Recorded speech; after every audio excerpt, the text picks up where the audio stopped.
Canadians facing end-of-life decisions, there is help and there is comfort offered by palliative care organizations across this country. These are groups of people who are there when life is at its hardest to help manage pain, symptoms, needs, and wishes. Their work allows people to live out their last days as they wish and gives their families and friends the support they need. We wanted to share with you the important work they do when we visited one palliative care facility in Winnipeg to tell their story. This is Jocelyn House Hospice.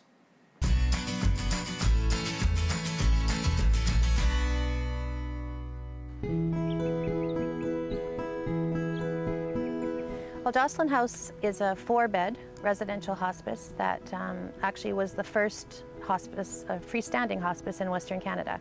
And it came about a family named the Huttons. They lost their daughter, Jocelyn, at the age of 17, who suffered from cancer. And she was very adamant about sharing her story and about the need to and want to die at home. And so the family, as a legacy to Jocelyn, donated their family home in 1982. And in 1985 opened the doors to the hospice. So it was, still a tribute. We believe that Jocelyn and her energy and her spirit still live on. I was quite nervous about coming to a position like this because, you know, everyone, including myself, thought that this would be a very sad environment, and, you know, and I'm quite a softie, so I thought I'd be spending all my time in tears, but it's actually been the opposite, and it's been such a rewarding and wonderful experience.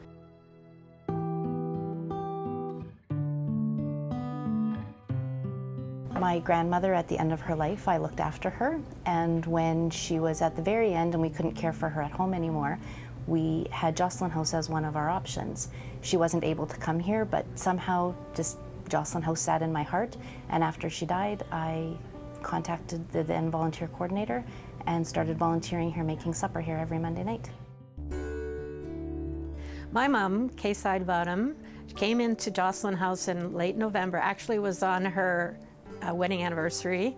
My mom was a very vibrant, and she was extremely independent and very healthy up until her diagnosis. She basically, after my dad died, was able to live independently until her diagnosis. So they were married for 55 years before he passed away.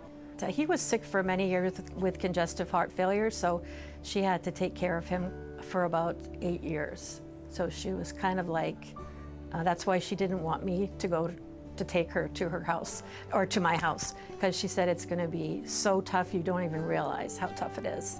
About 2 weeks after we got the palliative care nurses, she lost some of her sight. So we found this place, God willing, in one day. It was a real miracle. She basically came just for me, and so she was very quiet and withdrawn when she first got here.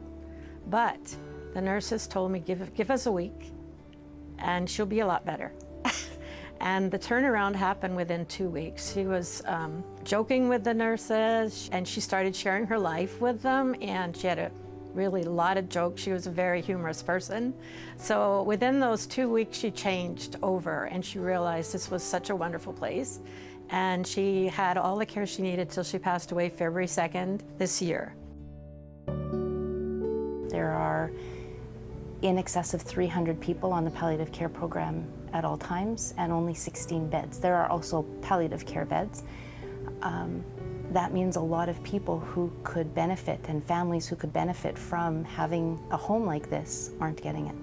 Our hope for the future is that we will be able to expand and offer greater access for Winnipeggers to be able to, you know, take advantage of quality end-of-life care. We made a proposal to the WHA a couple of years ago now, and it was for a new 24-bed facility, which would be an expansion of Jocelyn House, and certainly would, help to fulfill the need that's there. I have no words. Like, I really have no words for what they did here. Thank you isn't enough for what they did for my mom.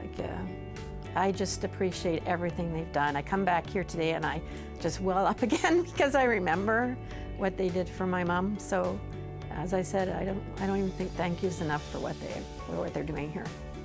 Maybe if they were in the hospital or at home, their physical needs might be met, and that's really important. But we have birthday parties. They come and do puzzles and have their pets, you know, their cats and dogs come and visit them and up on the bed with them. That quality of life you can't put anything on that. It truly is what life's about. It's those friendships, it's those moments.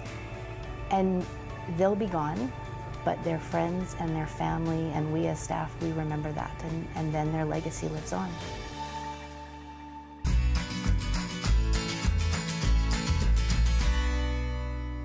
We want to thank the team at Jocelyn House for opening their doors and sharing their stories with us. We'll be right back.